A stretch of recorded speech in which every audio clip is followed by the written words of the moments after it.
How's everybody doing? My name is Mike and we got Mr. Gucci with us today. This is Gucci's second day with me, and he is a Shih Tzu mixed with a Poodle, and he is coming to me, he's 7 months old. He's coming to me mainly for potty training, but he has a whole host of issues, which they're very typical of when owners have trouble with the dog. If it's potty training, they tend to have issues in a lot of areas. There's a lot of symptoms.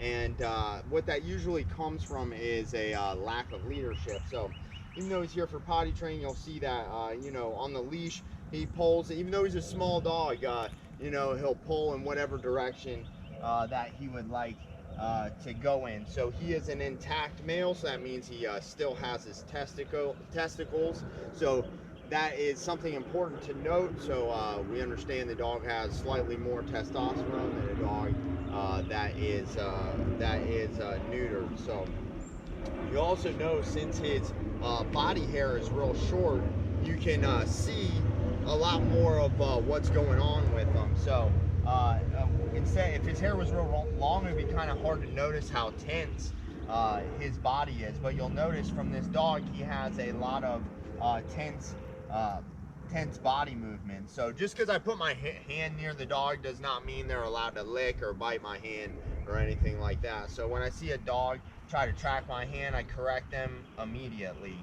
And one thing I noticed with this dog and the owner is, as the dog's walking on the leash and pulling, the owner was very careful as to not pull on the leash on the dog. Now what that does is that sets the dog up for but they believe that they can go in any direction and they're not going to ever feel pressure on the leash. So unfortunately, that teaches the dog the wrong thing.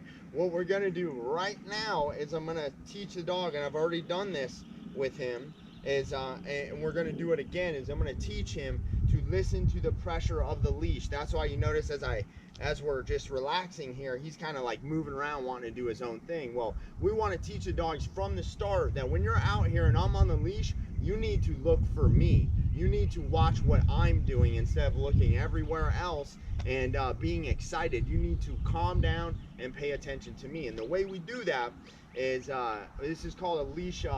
This is how we introduce leash pressure to the dog. So if the dog goes this way, I'm going to go that way. And when the leash becomes taut, I'm going to give a little correction to the dog to encourage the dog to come towards me. Now, when I see the dog move towards me, that's when I will say, good boy. You know, right now the dog doesn't have any idea what I want, so I have to start from somewhere. And what that looks like, I start from when the dog turns towards me after a correction. I tell the dog good, so the dog understands, yes, I want you to look for me, I want you to come towards me. Whenever you're on this leash, I want you to follow me, and I want you to keep this loose. Do not make this tight. Like I said, if you're an owner that walks your dog, it is very careful to never have this taut, because the dog pulls. Then you are now teaching the dog that, you know, you can go and do anything you want, and this is never going to be tight. You know, we want to teach the dog just to not put tension on the leash and follow me. So we're going to go ahead and start that right now. Come here, buddy. Good boy. Good. So he remembered from yesterday what we've done. See how he's keeping this loose? Good boy. See, if he doesn't come with me, he gets a little correction, just like that. So come here, buddy. Good boy. And I want to encourage him to come. Come here, buddy. Good boy. Good boy. See, that's what we want. We want him to turn before this leash gets loose. Good boy. See how he's keeping it real loose right now? That's exactly what we want. Good boy. Good job. And I'll reward him and give him praise for that. Good boy. Good boy. So if he doesn't, good. See, they're going to test. He's going to test and see how long am I going to do this for, or if I'm going to always do this.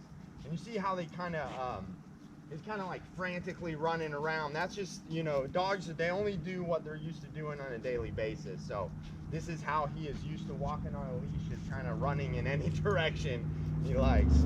Good boy. But this is what we want, is that leash to be kept loose. That's exactly what we want. We want him to be looking for me, heel. And we want this to turn into a heel. What this turns into is now I have a way to get the dog to walk with me. Good boy. Good. And that's done you know, all without a treat. We want to teach the dogs these leash positions without treats. We teach the dog by using punishment. If the dog does not listen to me, I give a tug on the leash, which is a bite on the dog's neck. That's ultimately what I'm doing, is I'm biting the dog's neck when you see a tug on the leash. That's what the mother would do to the pup.